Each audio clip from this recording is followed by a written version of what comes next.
Just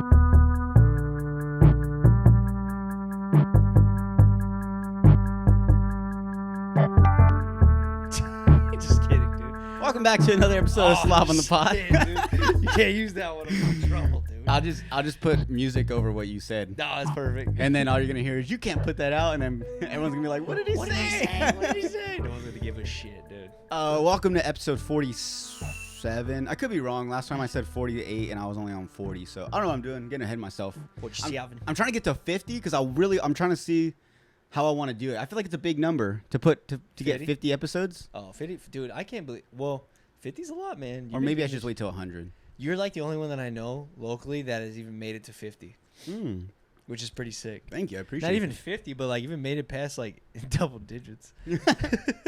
Dude, I was excited when I hit 10 by myself. So Yeah. But everyone, welcome back. Eric Castaños. What's up, baby? Insert clap here. I don't need no clap. I know. I need fucking something to play the music. Soundboard. I need a soundboard. But yeah, everyone, welcome back.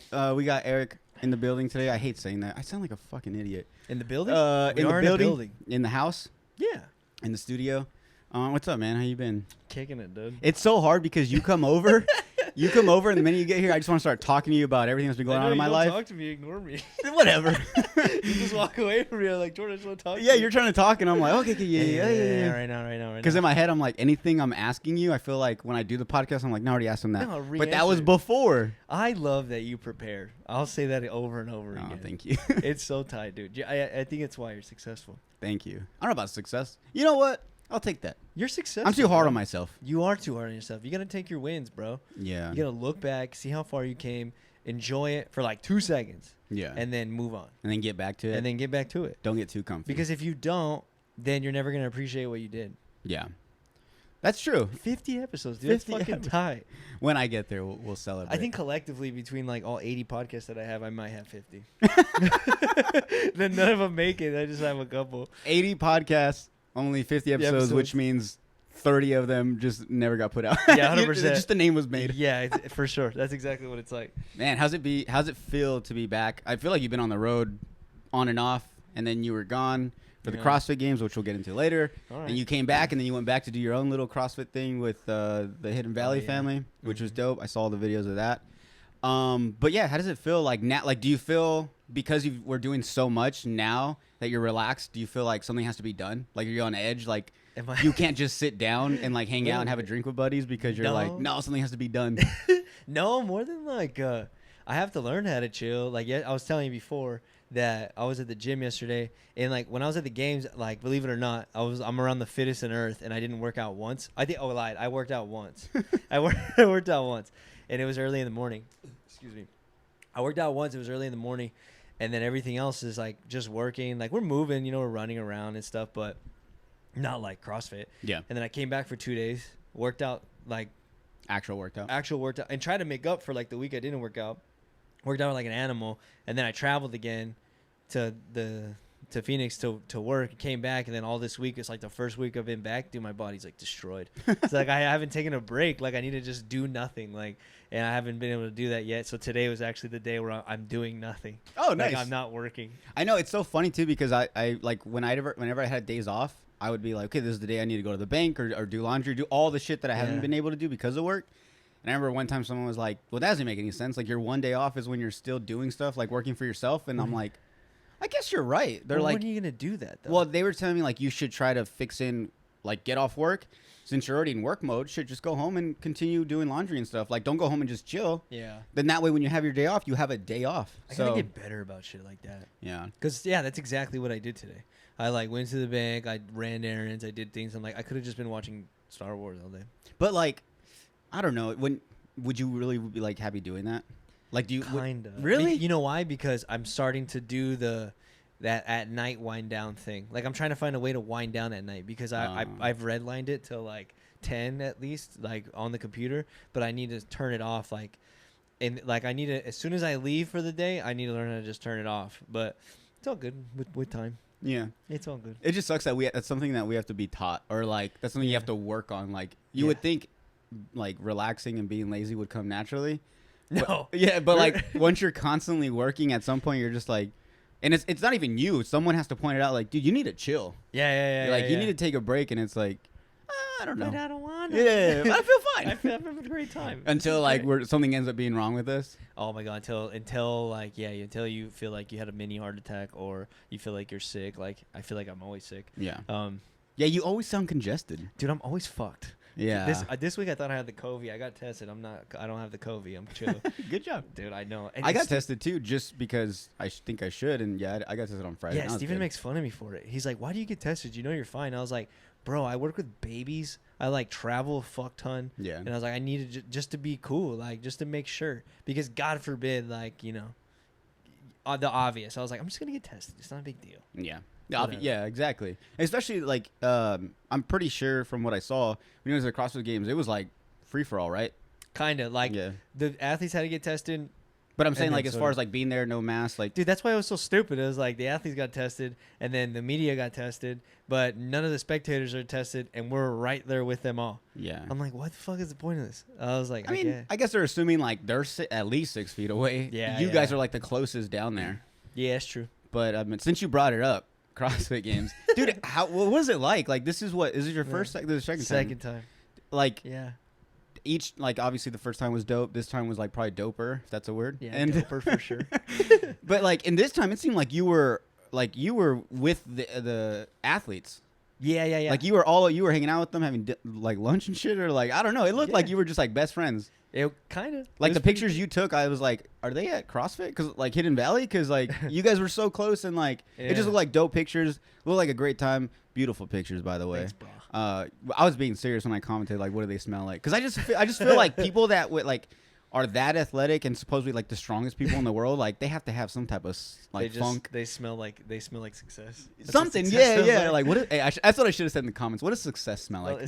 Tell me what success smells like. What does the strongest person in the world smell like? Dude, he smells like I don't even really smell him, to be honest. But the fucking nicest people in the world, dude. Like, well, I got to work with Matt and Sammy, which is Matt's like the greatest CrossFitter of all time. Like what's his name? 5-time champ, Matt Fraser. Matt Fraser, yeah. Yeah. Greatest CrossFitter of all time, like 5-time repeating champ, and then dipped out on top. So this was his first year back to the games, retired. So so he was just a spectator. Just a spectator. Oh, okay. Dude, like just imagine like being at the top of your game. I kind of like that you don't know about it. Yeah, I had no idea. I love this. So I'll just give you a little win about it in case people don't know. So Matt Fraser is like the best to ever compete at CrossFit, like in men's. Like Tia Claire Toomey is now like the most winning, but she's my favorite. Dude, she's fucking bad. Australia, right? She's amazing. Yeah, dude. she's so good. But Matt is like the record was like I think 4 and he got 5 and he decided I'm done. Oh wow. He's like I'm done. He quit, dude. He on top of his game, retired, and then this is his first year back. This was his first year back as a spectator, so they were looking for somebody to document his whole experience as like a spectator. Oh, okay. Yeah, so then I got lucky. I like applied for it. My buddy Fabian had sent me like a link online about it, because I didn't really like I knew who Matt Fraser was, but like I wasn't really like in tune with him. Like I didn't really follow him I didn't follow him on social or anything. Like I knew who he was, but for me it's like following Michael Jordan. It's like, why am I gonna follow Michael Jordan? Like I'm never gonna like I'm never gonna cross his path, you know? I just it never really crossed my mind. And I thought I was gonna go for the same reason I went in 2019 for a couple other athletes, and which would have been still amazing. Just to go twice is cool, you know? Just even go once was cool. Yeah. So he sent me the link, and I was like, damn, that's pretty sick. I was like, fuck it, I'll just apply for it. Let's see what happens. Because I thought I was going to go with my buddy. And then sure enough, like my buddy calls me, and he's like, hey, motherfucker, you double crossing me? I was like, what do you mean? And he's just like, and I'm like, no, man. And I was like, what's up? He's like, I saw that you applied for the HWPO gig. And I'm like, yeah, man, but you know, I just kind of did it as a goof. You know, I didn't think I was gonna get it. He's like, well, but he's all, well, Sammy just called me, blah blah blah, and about it, and just like, you know, just asking him about me. Oh. And I was like, oh shit. And I was like, that's cool. So then, you know, just asked me about it, and he's just like, and then we just left it in fate's hands. And then next thing you know, Sammy called me, his wife, and and then she called me, and yeah, the rest is history. And fucking ended up doing That's so cool. Yeah, man, it's fucking crazy. And like for people that have been doing CrossFit, like I've only been doing CrossFit for like 3 years, so I'm like, I would say like still relatively like new to it all. Like even though I do it every day, it feels like I've been doing it forever. But like for people like Steven and Yvette and a lot of people here like locally that I know that been doing CrossFit forever. So that's like their, you know, like they're Michael Jordan. You know, he's the best to ever do it. So they were like all the wet gold over standard. this. They were fucking hyped for me, and I like don't get me wrong, like I was hyped, but I was more thinking of like, oh fuck, I just don't want to ruin this, because like, you know me, dude, I feel like anything, I'm like, shit, I don't want to get sick, I don't want to like ruin this opportunity. Like the guy's like sponsored by Nike and has his own shoe at Nike. Yeah, he like, was on if I'm not mistaken, he was on the Fighter and the Kid. And he was on Rogies. And on he was on Fighter and the Kid? I'm pretty sure. He might have been. He was on Rogies for sure. It was like I'm pretty sure it was with the Fighter and the Kid. Possibly. Yeah, pretty sure. Definitely on Rogies. But it was, that's crazy though. Dude, I know. Did you ask him about that? Did you get to? Not once, dude. And I don't know what, like, honestly, man, I was very content with being a fly on the wall and just hanging out with him. Really? Just like one of us, dude. Because like literally the nicest guy you could ever. I mean, he seems like it, dude. I mean, at his stage in life, man, how could you not be happy? Yeah. Retiring on the top. Like, what do you have to be mad about? Yeah. Even when he was competing, like fairly like competitive, but like, you know, even in the documentaries I watched of him, like super nice guy. Yeah. And a lot of people in the CrossFit space are like pretty nice people, dude. Because you think about it, it's like these people that all they're worried about is like, yeah, the competitors, they're like competitive, but they're relatively like nice people. They're healthy, you know, they take care of themselves. Yeah, that's like true. even like the CrossFit community there, like everyone's so fucking nice, dude. Like it was cool. And then his lady Sammy was, dude, like, and honestly, it felt like familiar. Like their like you had been there before. Yeah, but like how their hospitality. It felt like being home. I was like, they're so nice, dude. Hotel, they like took care of us. Like we get there, there's like, you know, obviously we have a nice room. It's cool. Did you get shoes? I was gonna get to that. I'm like, sorry, I got no. I was like, yeah. So we got like we get there, she has shoes for all of us. Like they have shoes for us and badass shoes, by the way. Badass not shoes. just like regular Nikes. Like they're like yeah. They look like they like electricity surged through the shoe. Have you heard the story about them? No. So I love that, like, because I was kind of like you when I like got the gig, because I was just like, I didn't know a lot about him. I just knew he was the shit. And then I know too much about his story, and it was actually really fun for me to learn about him, because so those shoes, so he like had broke his back. So he had been training since he was like 12, like Olympic lifting, and he had broke his back, like literally fucked. The doctor told him you're not gonna be able to lift anymore, blah blah blah. My guy went above and beyond that, came back and won the games 5 times in a row. Oh shit! Not only didn't, you know, came back to weightlifting, but did what he did in CrossFit. So Nike, so there's a process in Japanese culture called, I think it's Japanese, called Kintsugi, and it's like when you break a piece of pottery and you put it back together, they solder it with gold. They believe that you know, things can come back just as beautiful after they're broken, and that was his whole concept, and he liked that, and then Nike made him that shoe. That gives me the shivers, because that is such a badass like idea and like thing to base your shoe off of all things. Can you imagine? And like the worst thing that could possibly happen to you happens to you, and then it ends up being a thing that, you know, pushes you to another level. So then Nike made him that shoe, and then I got the shoe. So I, you know me, I'm a dork over that stuff. So then I got the shoes, and I was like, oh, these are I didn't want to wear them. Right away, you're like, I'm gonna resell these for like 4,000. No, I can't do that. So they gave me shoes, some shirts, and my buddy Vicky too. They gave like we all got gear. And so sick. I remember I was talking to Steven, and I was telling him, I was like, dude, look, I got fucking. Oh, I posted about it, and I was like, and I feel like I'm gloating when I do that stuff, but I was like, I was just legit happy about it. Yeah. And I told him, and he's like, you're not fucking wearing them? I was like, nah, man, I don't want to ruin these. You're like, have you seen them? These are like trophies to me. Yeah. And he's like, dude, fucking wear them. I'm like, you know what, you're right. So then, but all of us were wearing them. Like everybody wore them. He wore them. The 2 guys that were with us were wearing them. Like everybody that got them wore them. And I was like, yeah, I'm gonna fucking wear them. So then I wore them. Not only they're like cool, but it was cool to wear them around. And like people were like, they knew who we were because we're with him and we're all suited up, you know? Yeah. So then when I wore them, and then I came back, I wore them once for like a workout, and then they're like at home now, like chilling like that. That's so I sick. just put that there. Yeah. It's not even a special I shoe. No. Actually, I'll get a picture from you so I can post it up so people know what we're talking about. Because I saw them and I was like, did he get those? Yeah. Did he get those shoes? And I was like, those are like not, like I said, it wasn't just like any CrossFit shoe. Like, oh, here's a pair of shoes. It's like, here's like one of the baddest looking shoes ever. And then like this backstory, and then like who it's from, one of the world's strongest people. Like it's just crazy. Like and then you're working with the guy. Like it's a shoe that is gonna have stories. Like it has a story behind it now. It's so cool. Yeah, dude, it's fucking cool. And then like, I realized it was like, being able to shoot him at any point in his career is cool. But at that moment for me was really cool because I love story, and to be able to be with him at that moment. And to be part of that moment in their life was cool because that was special. There's only one time. There's like a couple moments. Like there's the first time you win it, right? The games. There's the last time you win it, and then there's what happened when you come back for the first time. Yeah. So I was like, oh, this is cool. Like being able to come back for the first time, the first of everything. That like, for me, that was cool to be a part of that. And I was like, because like next year when he comes back, will still be cool, but it's not the first time he did it. Exactly. Yeah. You know, so to be part of the first time was really sick. So. And it was kind of like a little trial run for their content stuff. So hopefully in the future, like we do some more stuff. Like I'm gonna go with them in a couple of weeks down to Mount Shasta. You ever heard of Mount Shasta? I feel like I've heard the name, but is that in California? It's like it's like a mountain range, and they have like farms down there, and it's sick. Like, and I'm gonna go with them in 2 weeks to go shoot some content for them. So, fuck, dude, that's so dope, dude. And I have something else that I haven't told you yet. Yeah. So, do you know who Bridges is? Josh Bridges? Yes. Of course I know Josh. Okay. He's like probably my favorite one. Okay, sick. So I've been working him for a while, right? Yeah. So you know his celebrity boxing match, right? Yeah, I was gonna send it to you. I'm like, obviously you know. But I was gonna send it and be like, yo, your boy's boxing. Dude, yes. So he's boxing. So at the game, long story short, so I feel like I'm fucking ranting off. No, dude, I'm getting excited because I'm like, I think I knew we were going with this, but keep going. So So I got to work with Josh for a while, and thanks for the drink, by the way. You're welcome, dude. The Rogies, dude. Go to Cactus Kush downtown. They have some. Yeah. So Eric did some photo shoot for Joe Rogan. He gave him a case. Yeah, right, dude. I fucking wish.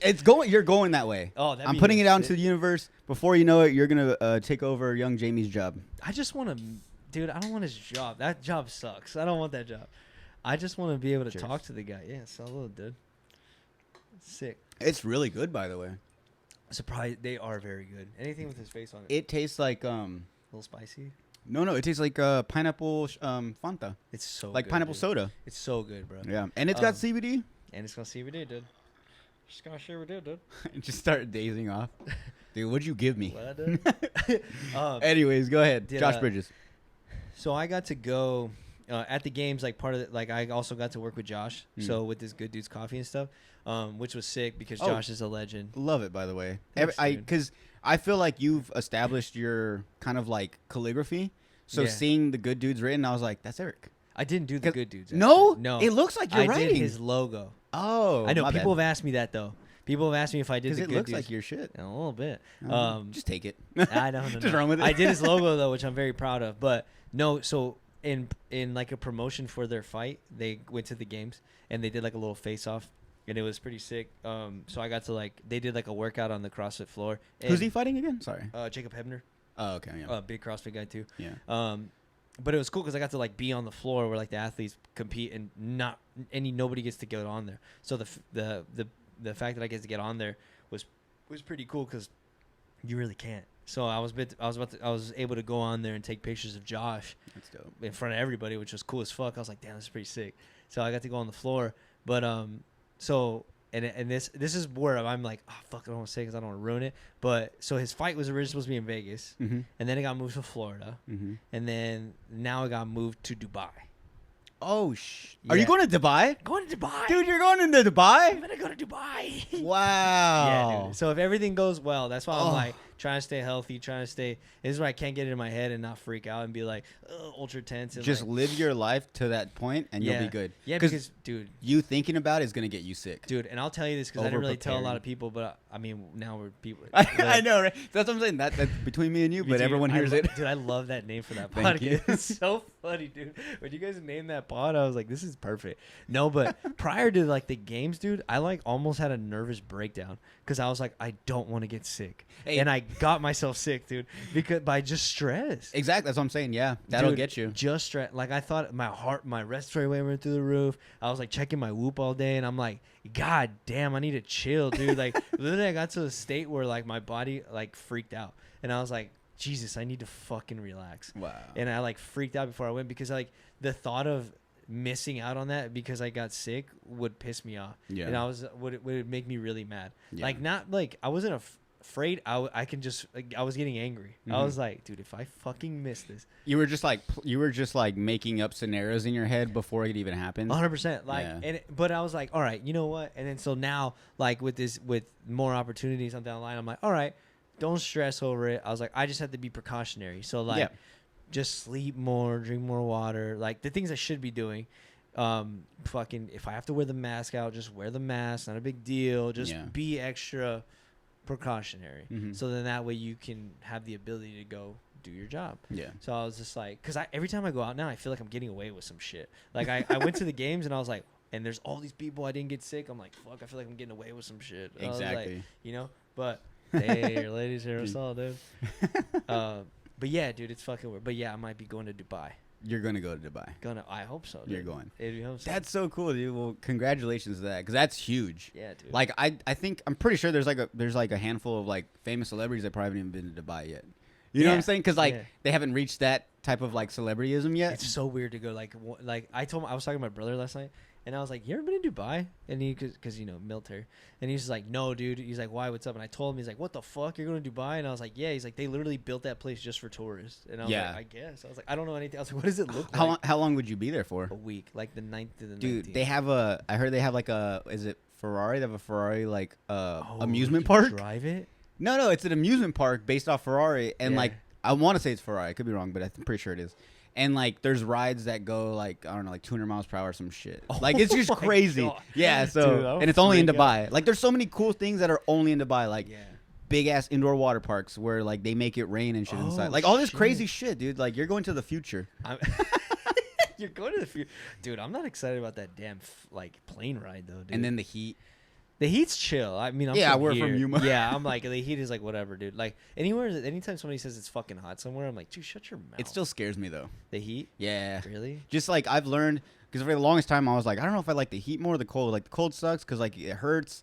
Yeah. And then like the hurt sucks. Yeah, and then like in the morning or like if you go to the gym, like it's really hard to get warmed up. Yeah. But after going back and forth, the heat, I just can't do it, man. Like when I'm in the heat, I'm in a bad mood. Make you flustered? Yeah, like because I get it. People say like, you can wear less clothes. There's only so much you can put on. Yeah. There's only so much you can take off in public, though. You know what I'm saying? Like they say it like, yeah, exactly. Yeah. You still gotta wear a shirt. Exactly, and like in the cold, at least you can like be huddled up and like, all right, cool, I'm chill, like I'm warm. But like in the heat, you're just like nothing works. And regardless, like temperature to where you have to run into where you gotta go. Like if you're going to the mall and you have to run inside because it's too hot or too cold, like that sucks. Yeah, like we were shopping yesterday at Sam's Club and just walking through the parking, like I could feel the heat from the street. Oh, dude. And I was looking around, so I was like, this is what I fucking hate right here. Yeah, this is why I don't like doing this. It's so funny but in the winter here, dude, it's fucking great.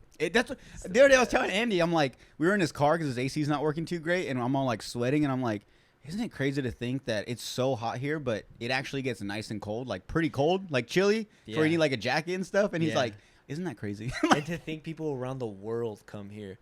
Oh, fun fact, Matt's parents were snowbirds here.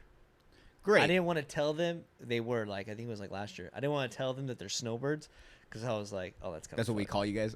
Yeah. I didn't want to be like, because like I met them in a very casual setting, like in a circle. And we're like, hey, we call you guys snowbirds. Everyone looks around. They're the nicest people too.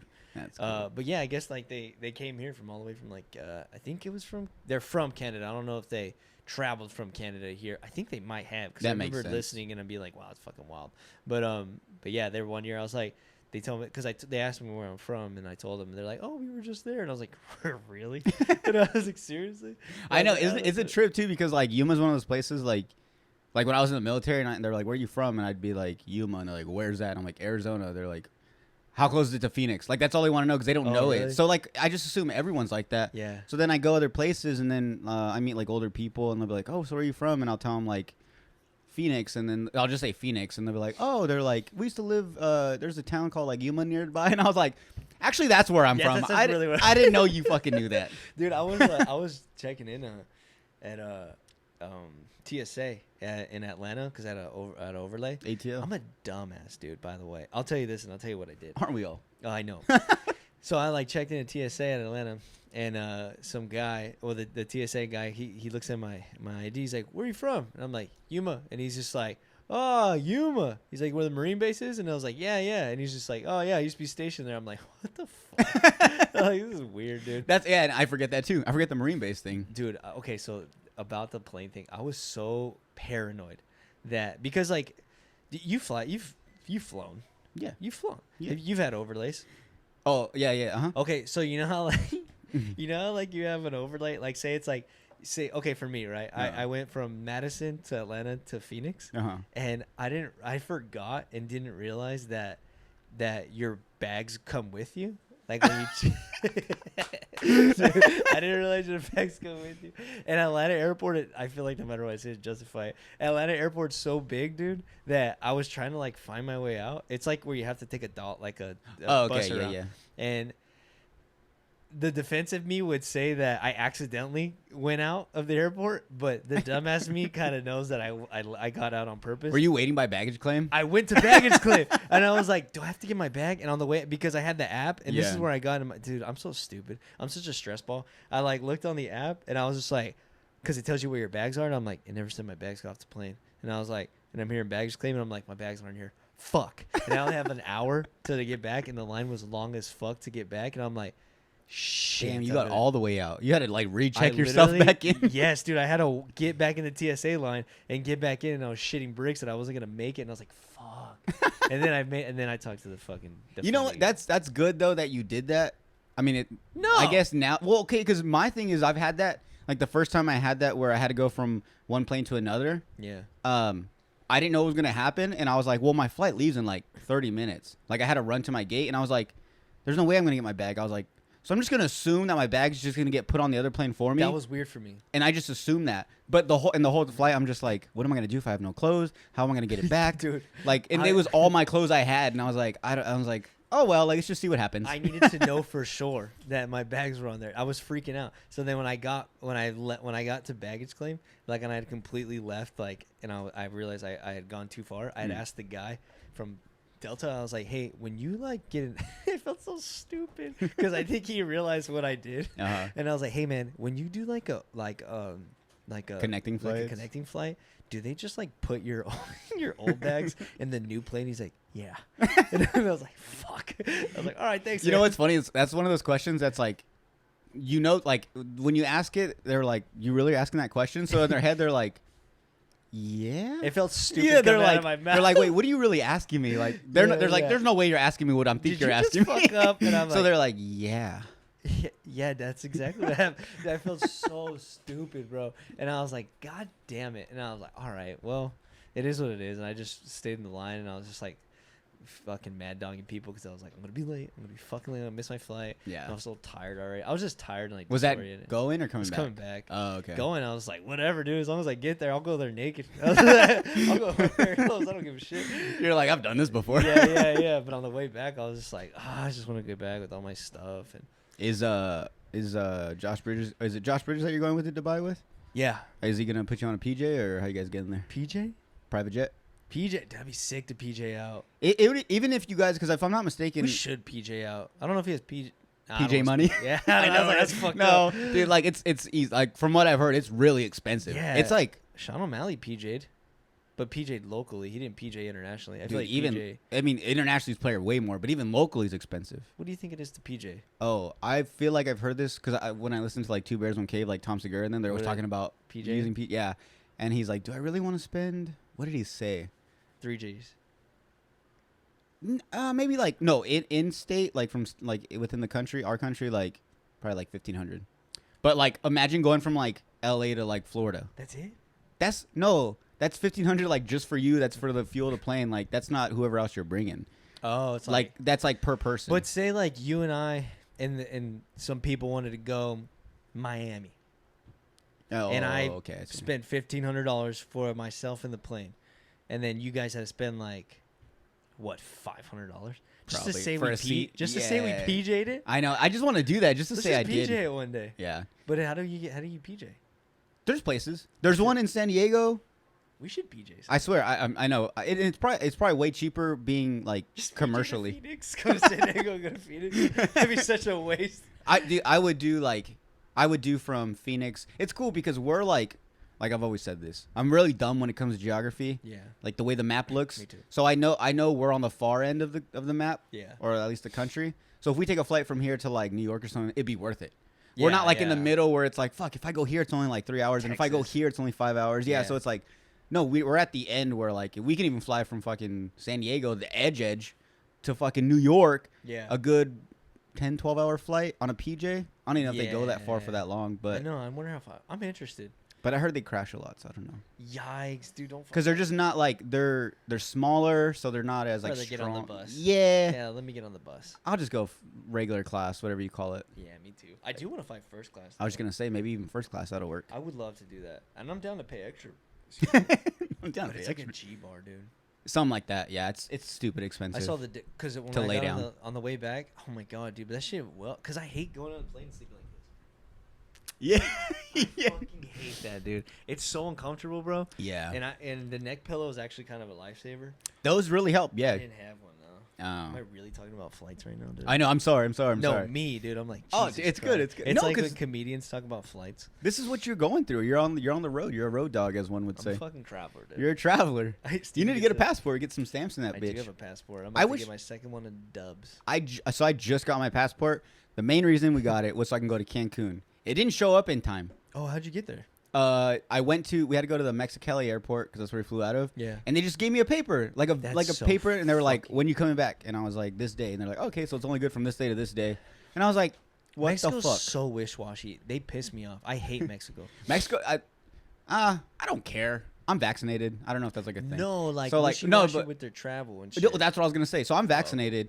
I got vaccinated because I thought you had to be vaccinated to go to Oh, Cancun, and I was like, okay, like I'll get it. Like that was my thing. I'll get it if it stops me from traveling or going to concerts. Like if that's what I need, fuck it, I'll just do it. But I'm not just gonna get it. So I was like, okay, I'll get it. We get there and they're like, they never once asked for my vaccination card. Never asked if I was vaccinated. Nobody asks. All you did was like you went before you could even check in. You had to do like a little questionnaire on your phone. Have you been sick? Have you been near anyone COVID? Just lie, pretty much. Yeah. I mean, I'm sure that's what people do. Then they scan it, and then they scan your boarding pass, and that's it. Never once asked for my vaccination, so I looked at Saida, and I was like, so I didn't need the shot. Dude, I'm so paranoid when I take back COVID test that like I lie on the questionnaire. I know. When they're like, "Do you feel any symptoms?" I'm like, "Kind of." You're- but I know, I'm gonna yeah. say no because I feel like there's somebody looking at it and be like, "This motherfucker's gonna get tested." Yes, I feel like they're pulling strings back there and trying to add to the stats that I'm gonna be like, and someone's gonna hear this, and then I feel like they're just trying to pull the stats that if they know that I feel a little bit weird, they're just gonna say, "Fuck it, this guy's positive." That's conspiracy talk right there. 100%. But it's got me fucked like that, where I'm like, My mom was like that. She was like, I feel like even if I just go get like tested, they're gonna somehow put it on the swab and put it in my nose, and that's how I'm gonna get it. yeah. And I'm like, dude, I thought the what? same thing. I'm like, where's it going? Who's handling it? Are they wearing like what are they doing? Because I usually get the rapid. They didn't have a rapid. They only had the one that takes like 3 days, and that was the longest 3 days of my life. Like I need to know. Dude, I was like, ugh. It's like when you go get like a when you think you have something and you go and like STD? and they're Oh, yeah, that like sucked. and you have to wait the whole time. You just don't eat or nothing, just trying to find out your results. Oh my god, dude. Yeah, that wasn't fun. Think how that's over. I want to rewind back to the games because there's so much. I mean, another thing I had a question about because the only reason I know about CrossFit, obviously because of Steven and all you guys, but even before that, I don't know why. I would watch on Netflix. There was the documentary about what was the fittest man on earth before? Rich Froning. Rich Froning. He's pretty sick. So I would watch his videos, and like I would just get pumped to go to the gym just to do regular workouts. Yeah, he's a savage. But like, didn't he retire? And then he came back because He's on teams. He does like team shit, and he fucking destroys on teams. Oh, so it's teams. So they do. Dude, the games like We watched some. We watched some just to find you. I swear. Really? Did Yeah, you I was find like, no, I couldn't. Oh, I was shit. looking because I'm guessing you were all the photographers were, right? Yeah. Okay, so yeah, I was just looking, and there were so many people. Like, Yeah. people had like cloths over their heads. So I was like, that probably is Eric. I don't know. Yeah. I was looking for like, I was like, whatever you'd post, I try to look for it. But Oh yeah, I was always wearing the HWPO shirts. Some people okay. found. No, nobody found me this year. The first year I went, somebody found me. But more like other photographers would like. Dude, the space is pretty cool. Like everyone's really nice. Like we just tag each other in pictures. Like and it was pretty cool. And some people had pictures of me and stuff, and I was like, oh, that's cool. Oh, sick. Yeah. I was like, yeah, they kept tagging me in a couple of things, but yeah, nobody found me this year. It's pretty wild. There's a lot going on, dude. Yeah. There's a lot. But yeah, it was wild. And then so besides like fucking Fraser and all them, like did you get to talk to anyone else? Yeah, I met like the only person I didn't really get to meet was like I didn't really get to like meet like, hey, what's going on type of people. Like I really wanted to meet Tia because Tia. You didn't? No, Tia was staying on the same floor as me though. Yeah, Tia. All night you're just walking out your door and then going back in and walking back out. Hopes that she comes out at the same time. Pretty much every athlete I got in an elevator with, like, I was in an elevator with them. Like Tia, I saw like numerous times. Like I crossed paths with her a bunch, but like, in my butt, like, so my friend, well, he's now my friend, the guy that did the vlogs for Matt. His name's Vakey. Yeah, cool as fuck. He knows Tia and stuff because he's pretty big in the CrossFit space with like his vlog. He's like, been in it a little bit longer. Dude, we be walking around and people are like, "Yo, Vicky, I love your vlog." I'm like, "Damn, dude." He's all like, "What up, Tia?" Yeah, and just not even looking at it. No, 100%. Like, he's got it like that, dude. I was just like, dope. "Damn, dude, you're fucking popular." Because like I met him the first time there. I didn't realize how popular he was. I was like, "Damn, this fool's got some. He's pretty well known." Yeah. But he's done like stuff with like I think he's done some videos with them and he's talked to them before. So he like knew Tia. And like he said hi to Tia and they talked, but I'm not gonna be like, oh hey, you know, my name's fucking. Is it like your professionalism? You don't want to like be you don't want to be known that as guy. that photographer. Yeah, like, you don't want to be that Eric. guy. Just be cool, dude. Like just be act like you've been somewhere, you know. But yeah, but that's like such a hard place because like you're there for a job to take pictures of all these people and try not to be in the way, but at the same time you're also like a fan. So it's like 100%. like Tia, let me get a picture like of you for my and then it's like. Can I get one with you as well? Yeah. So it's like really hard because like I don't, and it's like because you're thinking. I mean, as I would be thinking, like when am I gonna do this again? Like, is this my last games? What if I don't do this? Like, you know what I'm saying? Like what if next year they don't invite you back? Not that they would. Yeah, sorry, I don't have like a selfie. Yeah, and then you're like, oh, I never got a selfie with Tia or something, you know? Yeah, I told Vakey, I was like, it would be cool to do. I was like, we should just get one like group photo, like a squad photo of all of us, like the four of us. And just to have for us. Yeah. But it didn't happen. But I wasn't sad about it. I mean, it's great. Like, just to be able to, like, sit here and talk to you about it and, like, knowing that, you know, everybody knows that I was with them and I have the pictures that were, like, this close to him and fucking just to share meals with them and fucking hang out with them was more than a selfie could ever do, you know? Yeah. So I was like, and even, like, being able to, like, just to hang out with all them, like, so the one person I did get to meet though was the new fittest man on earth, which is fucking Justin Medeiros. Mm-hmm. Did you see that? Have you seen that guy? White dude, blonde hair. You would love him, dude. No, he's the guy with the mullet. Oh yeah, mullet. Yeah. I was thinking it wasn't blonde. My guy's like 20. My guy's like 22, 23. Oh shit. Young, and Matt helped him train, and he ended up winning. But as soon as he won, I stayed in the athlete hotel, so everybody was in there. Okay. Yeah, so mostly everybody.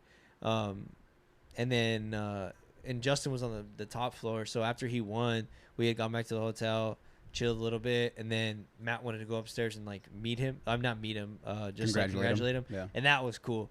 And I was like, oh, this is special. So like to be able to take that was another that moment was special because it was another first. Yeah. It was Justin Medeiros' first time winning the games and Matt's first time coming back as a spectator, and then he trained him and he picked him and he won. Yeah. And to get them, like, I was like, oh, it's like a passing of the torch thing. Oh yeah. And I was like, oh, this is a special moment in his hotel room, you know. Yeah. It on the floor, like everybody has, like at the games, like as a photographer, like somebody that does like media, everybody has a variation of the same shot. I realized that I was in a very unique spot where I have the perspective of like Matt, so I got to go in certain spots. Like that's why those pictures probably will be those are the ones that nobody else got to get are my favorites because like there's pictures of the athletes that I really like, but everybody has a similar, you know, photo in a different angle. So like I went in 2019, so it was a good like warm up to this year because every time I shot, I was like, I try to make a point to like shoot it differently. So like I even got in trouble for a couple of them. Dude, it was fucking ridiculous. But like even sometimes like I'd be laying over like there's barriers. I'd be like hanging over the barrier trying to get as low as I can because I knew nobody was under there. So I was like, okay, at least it looks a little bit different, you know? Yeah. And then like I'd have to run down like I tried to get the best shot I could because, you know, it was hard. It was hard. So, but like the pictures with Matt and Justin together was cool. Yeah. Like I have a picture that like it's just all of us in our hotel room eating fucking pizza, which That's is like so one of my sick. favorite pictures. Yeah. And I was like, that's cool. I was like, we're just hanging out. So for me, that's like, those are pictures for me that I'm like, oh, this is cool for me. So No, dude, that's badass because like as you're telling me this, all I'm like thinking about is I don't know if you've seen what is it, The Last Dance, the Michael Jordan documentary. yeah, I love that shit. Okay, so there's a bunch of cool pictures like that where it's like I'm seeing these pictures. I'm like, I can just imagine like all the people because like you saying like you went in with Fraser to go congratulate the dude. It's just like if this photographer went in behind Magic Johnson to congratulate Michael Jordan after he won like the NBA Finals. Yeah, it's like you're the only photographer there. You have like these pictures that are like gonna be in like documentaries or like, yo, did you ever get any pictures of this? Like badass pictures, like dope ones, and it's like. I would love to just be the photographer in that room. You nailed it on the head, dude. Like, and that's why I was like so nervous, not nervous, but like anxious to not ruin the opportunity to go, because especially that one, like, it was a big deal and especially for me. It's a big deal for them, but like for me, I was like I saw it as an opportunity. Like, I was like, oh no, I'm documenting like a piece of history here. Like, so I want to make sure that I'm at my best. So now that I go back and I look at all the photos, I'm like, okay, I knew I did the best I possibly could, and I'm happy with them because it was. Sammy said it perfectly too. She was just like, your job is just to. She wanted her goal was to like own the games, like from the content point of view. Like she wanted people to look at Matt's thing and interact with them, and what we were putting out on the regular, and just to see what we were doing from Matt's point of view. And we had a lot of people engage with us and like comment on the content. It was really cool, but more than anything, I just wanted the people to see like the stuff that you really don't get to see, which is like his reaction to stuff, the shit that he's doing, like the HWPO workouts, but really like those little moments, like the meeting with Justin stuff, like that shit was cool. Like when we were riding around the car, like the TRX, we got like a fucking TRX Dodge, the ones that with the Hemi engine. Yeah. I saw pictures when you guys. Dude, you gotta watch the video that the vlogs that Vicky made. There, it like shows all the BTS. Every clip of me, I'm dancing. That's dope. I'm like, Jesus Christ. That's dope. You can easily get picked out. Dude, I just want to get like. Because it's like after being involved in that and stuff, you know how like you and I talk about like having sponsors and shit. I'm like, damn, maybe I should really lean into this. Like, not crazy, but I'm like thinking about career now, and I'm like, fuck, maybe I should really lean into this personal brand thing more, because like it'd be so sick just to do these jobs, do podcasts, and like make my own clothing. And just like not have to worry about doing another portrait session unless I want to. You know, everyone listening's like, oh fuck. But I love doing the port. But I'm doing like designs for, like the gym, which I love doing, and I'm doing designs for Notch, like shit like that, like very creative things. You can get to the point where you can like pick the fun stuff you want. I love doing that stuff. I don't want to ever feel like I have to do anything. And every time portrait season comes around, I feel like I have to do it. But that could be in my head. But that's because like that's how I got like my skin in the game, is like by doing stuff like that and like events and shit. But like now I'm like, fuck, I like doing weddings and stuff, but maybe like a couple and stuff, because I really like this stuff. So I was like, dude, maybe I'll just start doing that. Yeah. Because I started working on some of the apparel stuff, but it's just fun. Yeah. I was like, this shit's cool, because like Vakey, I saw like the life that he has for himself, like with the vlog, and I'm like, damn, man, these people have like fun ass lives. Like, granted, there's like a responsibility with like vlogging. Sometimes I feel like you have to like turn it on, and I don't want to ever feel like I have to turn it on, you know?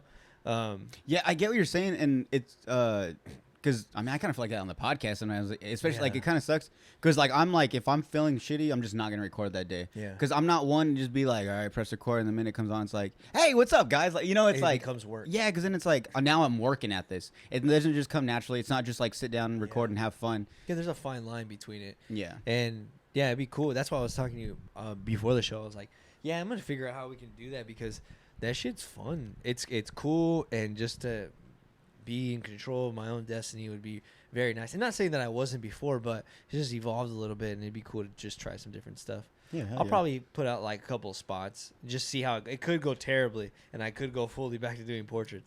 But the way shit's going, it's fun, like just to do different shit. And I'm like, I like this, where this is going a little bit more. It seems more my lifestyle. Yeah, yeah. I might live in a van. Dude, that I don't know if it's like because it's like a new year, like a new like age or whatever. But like living in the van's a thing now, I guess. Me and my dad were talking about. And it looks cool. It's not like you look homeless no more. No, it's cool. Now. It looks badass. Yeah. You see, well, they got those benzo ones, dude. Yeah. Oh yeah, those tall ass ones you can stand in and shit. Those are cool as fuck. But I think I might get an RV because I need a shower. I think I want to get an RV, dude. RVs are dope too. I think I want one. Like no shit, because I was like thinking about it and I was like a perfect little one, like the one that Steven had, the older one. Exactly. Like that's like the perfect size I can get. Like a bed and a shower and a shitter. Yeah, you don't need that much room, dude. Yeah. And a little desk. Like, and I'm like, this is kind of like a small apartment. I was like, I kind of want to get one. This is sick. Get traveling Wi-Fi. Dude, 100%. When I go to Phoenix, I can just stay for a week. Don't have to worry about a hotel. Stay in my RV. Park it outside of Andy's house. Oh, man. I kind of want to get an RV now. Dude, they're so sick. Yeah, and if I have to, like, travel far, if it's feasible, I'll leave, like, weeks or months ahead of time and just, like, enjoy the ride. Bro. Yeah, like, you talked me into it. Saito, we're moving out. Moving out. Start looking for an RV. And I was thinking about it. I was like, it's not like a far-fetched like thing. I'm like, maybe, because I'm like, oh yeah, there's like, I talked to my dad. My dad's such a, like, people know my dad. He's like a free spirit, but he's also my dad. Yeah, so he's you. So he's also like not as fun with me as he is with everybody else. He's like, but if you do that, blah blah blah, X, Y, and Z. I'm like, stop being a fun sucker, dude. Yeah, let's just go for it. And it's funny because it's like, is he being a fun sucker, or is he just pointing out like what the possibilities, you know? Because you can't being realistic. Yeah, not everything's, you know, candy and ice cream and flowers, whatever the fuck they say. Yeah, it's like there is bad shit that can happen. So he's just kind of like, that sounds cool, but just remember, you know. He always says that sounds expensive. I was like, that's negative. He's so neggy, dude. Anything I have to buy is expensive. So. 100%. And I'm like, my car's expensive. I was like, dude, whatever, I'll figure it out. But it's been like, depending on how like the next 6 months go, I'm like, maybe I'll do that. Hell yeah. I want to take a break because I got to take a piss. But real quick, I got to ask you this question. Yeah, sure. I'm just going to assume that you have Josh Bridges, like these guys, you have their phone numbers.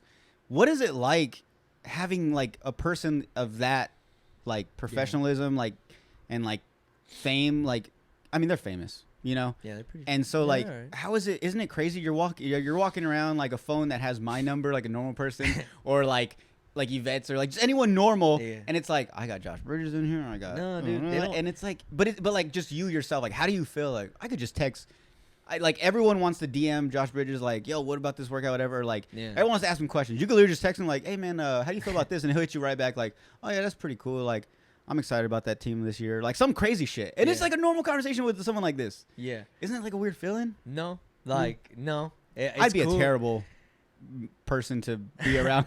no, it's just like I don't know, man. I get just as excited like having a conversation with that. Like I don't have their phone numbers. Like it'd be cool, but like even if I did, I wouldn't like text them. So like if you're editing their stuff, who do you contact to like? Usually they have managers and stuff, but even then, like on their Instagram and stuff, like like I can message them and they know they know who I am, so like I can, it'll pop up. They'll reply, you know, like like that. I don't have their message, their like phone numbers. They don't really need it, but even then, like, but just having a conversation with them and being able to, if I kind of wanted to, it kind of feels the same, dude. Like that's to be honest, because talking to you and talking to Matt, there's no difference in excitement, like because you know you're you and he's him and he's just. You guys are just people, and I love you guys for different reasons, you know. Oh, thanks. Yeah, it's cool. Like I say, they honestly like, and I was telling Steven, I was talking to Steven or Amber about it, because like Steven was head over heels and excited for me, so was Yvette, and like everybody was, and it was cool, and I appreciated that, and but like I was like, I don't know if it never like hit me, like it hit me when I got there. I was like, oh cool, this is nice. I was like, this is cool, like I'm doing this, but like even when I got home and I edited them, like I realized like what a cool, you know how we were talking about reflection, like going back, looking, and then moving forward. That's exactly what I did. I was like, wow, that was fucking sick. That was your moment to like kind of take it all, and then moving on to the next thing. So I didn't really dwell on it, but like I was just happy to get to know them. But dude, he was like I was saying earlier, it was comforting to be around them because they were like just really sick people. So I was just happy. I'm like, oh, I think I'm pretty sure I told Steven and them. I was just like, it was just like being around all of you guys, you know, just different people. I was just like, way more fitter. No, I'm just kidding. I'm just kidding, Steven. Chill. Just way more fit. Oh, dude, no, they're fucking cool, man. It was nice. I was very lucky. I was just happy that they were cool people. Yeah. It would suck if I would have met them and they were just like terrible people, but like, They're just like, get our picture and then get out of the way. yeah, like, but no, dude, they were sick. We hung out with them. We talked to them, like very down to earth. Like, you know, they didn't put themselves at a higher standard or anything. Like the nice, like Vakey and I talk about it ad nauseum. Vakey's made some videos and he's talked about it too. Like, he says it very well. They're just the nicest people ever, dude. That's cool. Yeah. Same thing with Josh. Josh is the shit too. He's funny. That guy's tight. He's cool. No, he seems cool. He lives in San Diego, right? Yeah. So when you go see him, you have to go over there? No. I usually see him when he comes to like Phoenix and like Phoenix and stuff. Okay, fun fact. This is like one thing that I will like brag a little bit about. So when, not a huge deal, but like when Josh had to do his face off with Jacob, at the games, I told Josh, I was like, dude, you should do like the McGregor stance on him. Like, he was stand wide, and he fucking did it. No, yeah, he did it. He stood all wide, and I was like, oh, he actually. You're did like, it. that's me. Yeah. I sent the picture to like Marty and Andy and all them. I was like, dude, look, I told Josh to do the McGregor, and he did it. He was just laughing, but it was funny. That's he did cool, it. man. He's much shorter than him, so he just like reached out. Yeah, it was cool. That's dope. Well, let me take a quick break and then Piss wicked, dude. Yeah, and then we got some questions that surprisingly a lot of people. Surprisingly, that's mean of me to say. No, dude. I always feel weird about that. Like, I wanted to do a podcast, like asking people if they have questions for me about the games, but it felt icky. Oh no, dude, you have tons of questions. Maybe I'll just do it because like I realized it was like a unique opportunity, so I was just like, oh, maybe I'll just see if people. See, and that's the thing too, is like it's not so much that you're bragging. It's not that you're like, look what I've done, like look what you guys aren't doing. It's just like you're in a position where like a lot of people haven't been, and a lot of people like they're not in that field, so they probably won't be in the same position you would. Yeah. So it's like you have a lot of information, you have a lot of things that happened to you, you saw that like a lot of people, like normal people, I guess you'd say. They're like, I want to know about it. Like, I'm probably never going to be there. So, like, what did you go through? Like, and they're going to ask you all these crazy questions. And, like, we'll see. Yeah. That's why, like, being here today, I was like, I think this is the first time I've talked about it other than, like, my circle of friends. Oh, this is a Slob on the Pod exclusive right here. Yeah, a little bit. Fucking fire. A little bit. Because I was like, oh, I'll talk to Jordan about it. I'll see how it goes. And then I'm sure it's going to be, I knew it was going to be good. So then I was like, and then I'll just do my solo one. Yeah, probably doing that. Because I need to get over that shit. I'm always just like, I feel icky about it. No, I mean, you need to get through your head that you're doing, your career is like something that everyone wishes they could do. Like, one, it's dope. You get paid to take pictures. Yeah. Secondly, like you get to travel. People pay you to travel with them, and you do all this cool shit. Like I said, it's something that a lot of people aren't doing. So they have so many questions, like just anything you could think of. So yeah, like you have knowledge of stuff, like you need to put it out there. So yeah, more than likely, dude, make a podcast or make an episode where like you're like, yo, ask me questions. Like, that's the best thing. Yeah. Oh, dude. You'll see. We'll see how this goes. All right, we'll be back. Hopefully it's not just Amber over here trying to intimidate me. Oh yeah, we'll get to that. She has been, dude. He'll walk up. I'm like, yeah, man. I don't know what you said. He's funny. All right, we're back. We're back, bitches. I'm surprised I haven't had a pee. Huh? Yeah, you pee a lot normally. Oh my gosh. Last time I wanted to make the little snippet I put on Instagram where like every time you're like, can I take a piss real quick? Can I take a break? I gotta go pee. I wanted to like every snippet to just be that. I'm like, this guy pisses a lot. We just went to Phoenix on Wednesday, Steven and I, to go drop off his nieces. And he like, I was embarrassed about like how much I had to pee. I was like, dude, I have to pee. I don't know what I'm gonna tell you. So you get this shit checked out. I was like, can I just pee? It's without you judging me, dude. Just let me pee. I was like, I wanted to get mad, but I was like, whatever. That should be a good thing. That means you're drinking a lot of water or something, right? That or my prostate's exploded. One or the other. That or you're like you got an old body. I heard old people pee a lot. Probably have an old body. We should just wear diapers. I would like to put the catheter over my penis so that I can just sit and piss right here. I don't know about that. I'm not brave enough, dude. My brother does that. He puts the catheter? No. He says he says that when he drives. He just pisses in bottles and drives. I'm like, I am not brave enough for that. How can I put it? Like, I'm not trying to brag or anything, but I can't, like, it's really hard to try to. Stick your ween in there? He says he has to use a Gatorade bottle. But I couldn't, like, even if I use, like, the Gatorade bottle, you can stick your whole ween in there. Yeah. Hey, man. Your shit is not no, that I'm just big, kidding. I'm bro. just kidding. Yeah. No, but, like, if it's too big, then you have to make sure the whole, and then while driving, like, I've done it a few times where I've pissed and, like, I've almost pissed in my driving a couple times. Oh, but yeah. I ruined it. No, I haven't done that. But, like, I've done it where I peed in the bottle and, like, I'm, like, trying to drive at the same time. And then like, I kind of pee on my hand a little. And then Oh, dude. And the worst, like if it slips out and it starts peeing it all like on your like feet, you're like, oh god. Yeah. I would hate to just crash my pants down. They're like, okay, he was either peeing or jerking off while he was driving. Dude, it's funny because I do the same way. I'm like, oh, it's gonna be a disaster if this goes bad. Yeah, exactly. And then I'm gonna smell like piss. It's gonna be way more of a problem if I just held it until I get to where I need to go. Also, like, and then I know I've talked to like people that are truck drivers, and they're like, dude, like we see everything. Like, because they're so high up, they're like, we've seen people jerk off. I've seen, like, people giving head. Like, I've seen it all. Because you can easily just look down. You see everything. How savage is it to jack off while you're driving, dude? You never did a road jerk? No, dude. What are you I've done it do? one time when I was driving. Do with it? I just can't. You just kind of put it back in your pants, I guess. You'll clean up later. I don't know. Dude, when you take long trips from, like, Texas to California, it's just, like, 20-some plus hours. I've never really done that, yeah, dude. Like, you get so bored. You're like, what'll keep me up? Like, there was one time. I was like 15 hours in. I hit like New Mexico or something, and I turned off the music completely because I was tired of listening to music, tired of listening to podcasts. Like I just wanted to open the windows and hear the air. Yeah. And then I'm like, maybe if I just jerk off while I'm driving, it'll keep me up. What if I had to fuck it? What if I want to yak it on the way to Dubai? In the airplane? Is that weird? A little bit. They say it's like socially unacceptable to shit on planes. It's frowned upon. Oh, to shit on planes? It's because you're like.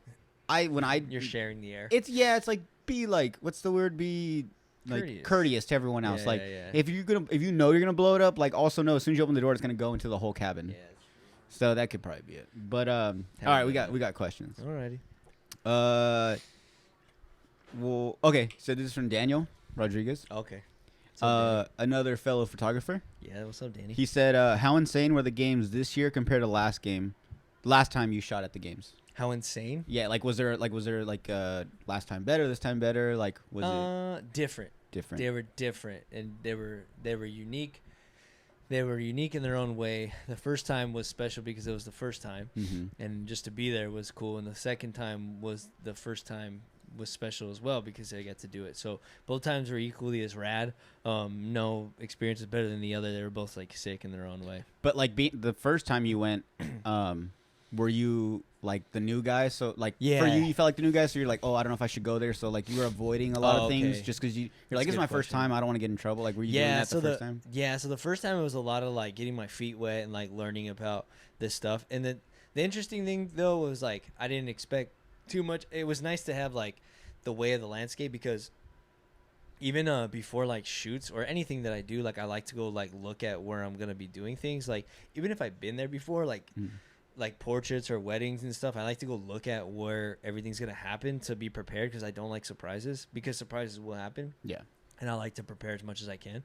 So then, so the first time I went to the games, it was nice because I was learning things and knowing where I couldn't be, where the flow is, like what happens. So the second time, it was nice to be a little bit more familiar, a little bit more rules, like because the first time it was thrown by Reebok, and then with Noble, they had way more people, so it was way more packed. They were way more strict on media, so like you really couldn't be in certain places unless you were like a major sponsor. So like people like myself, they didn't give us too much like flexibility, but yeah, it was cool. It was nice to go the second time and be a little bit more familiar with things, but yeah, it was cool. That's dope.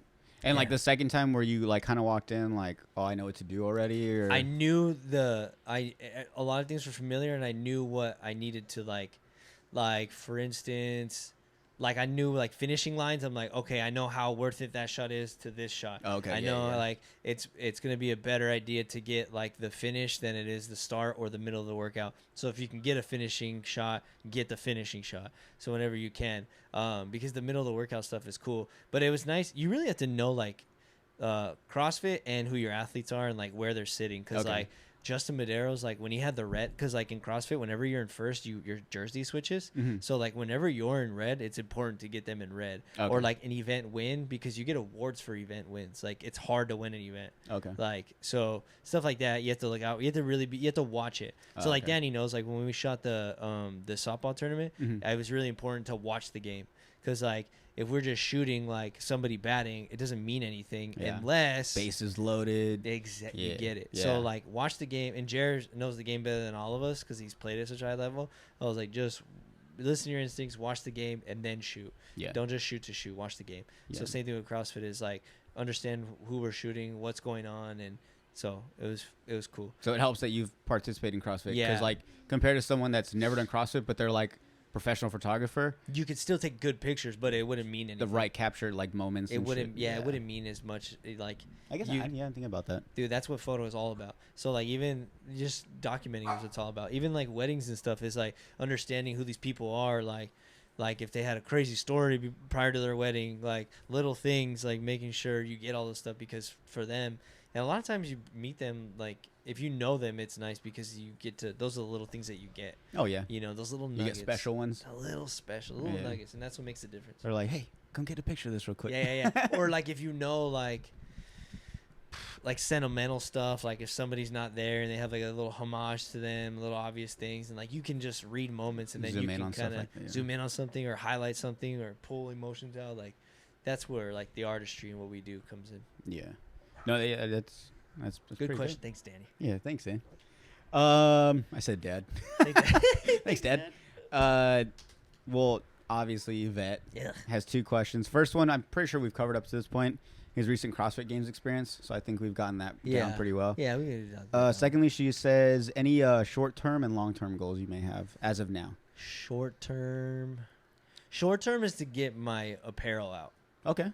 I think that's been a new goal. Like looking at the way of the landscape now, like I haven't like sat down and like wrote it on paper, but something that's been like sticking in my head a lot recently is like looking at and kind of like roughly planning in my head is I really want to get my own apparel out and my own stuff. Like I have design, like I've made designs for Steven forever, for like I don't know, I can go down the list of people for everybody else. But I never like made it for myself. Yeah. And after seeing like people like Vakey and all, like even, you know, Josh and all these people, you know, making a living off of themselves, I'm like, okay, let's see if this is a good first step into doing that.